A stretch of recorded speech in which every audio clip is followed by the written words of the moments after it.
My research focuses on the experience of Canadians with both mass violence and structural violence.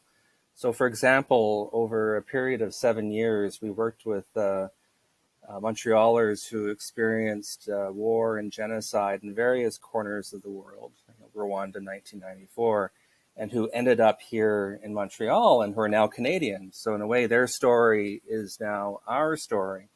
And so we recorded 500 people through multiple sessions. So some of the interviews are 20 hours long.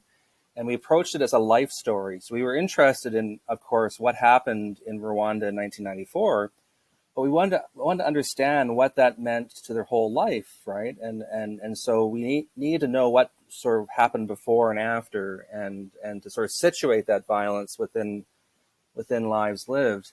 And then we worked with the communities to work with these stories and to go public with these stories. So creating museum exhibitions, art installations, audio walks. 500 Montreal Metro cars had audio portraits where you can listen to these stories. And so the idea was that these oral histories have tremendous power, right? Like they tell us so much about history and about our fellow Canadians. And so we wanted to share those stories in a variety of ways. The other line of my work is with structural violence. So people who have been left behind by economic change, and we're living in an extraordinary moment. Trump, Brexit, the rise of right-wing populism in many countries, and Canada is not immune to these issues. And so I've been working extensively with communities that have lost their major employer, and what that means, right? It's more than just a paycheck, right? And so this is really what my work's about. I grew up in a working class family in Thunder Bay, Ontario, which is my hometown. My father was a railway worker, my mother a school teacher, and I grew up reading the books of Pierre Berton. And when I was 20 years old, I was an undergraduate student, and my hometown museum hired me, right, on a minimum wage, mind you, but they hired me as an oral historian. So they gave me a bunch of audio cassettes, and they said, go out and interview old people. And it changed my life, right? That I learned about my hometown's history in a way I never knew, and it brought it into life. And I think that there's a real power again in oral history, that not only do we understand Canadian history from the bottom up, but in a way we understand it from the inside out. Obviously, when you do oral history, we learn a lot about what people tell us about history. Like capital H history. What the big events that mark Canadian history, for example. But it's just as important to understand how that history has marked the lives of Canadians. And so I'll give you an example. A few years ago, Canada, went through the Truth and Reconciliation Commission with residential school survivors, and we learned what happened in those schools, right? The violence inflicted on Indigenous youth, and that is tremendously important that we understand what happened in those schools.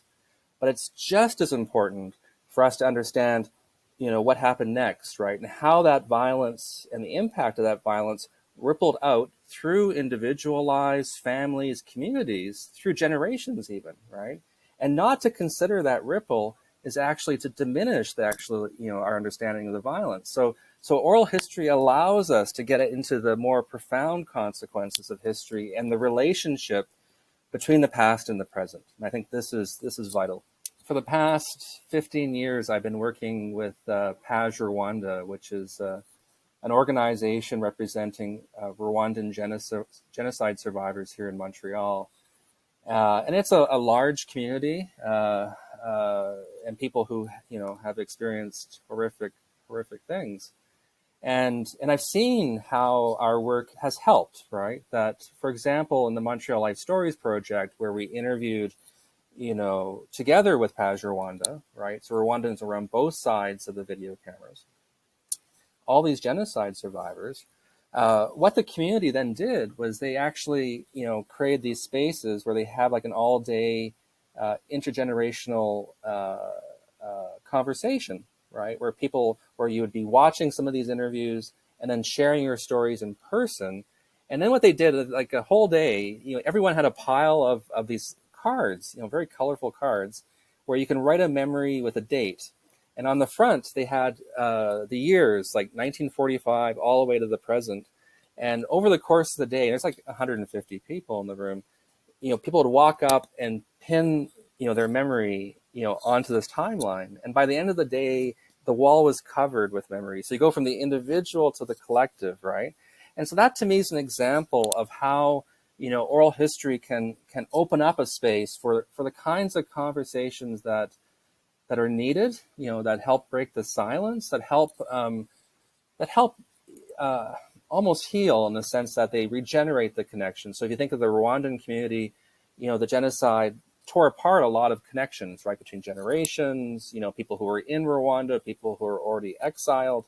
And so by doing this kind of memory work, right, this hard, long-term kind of work, it could actually make a difference. And there's so much of this work that needs to be done.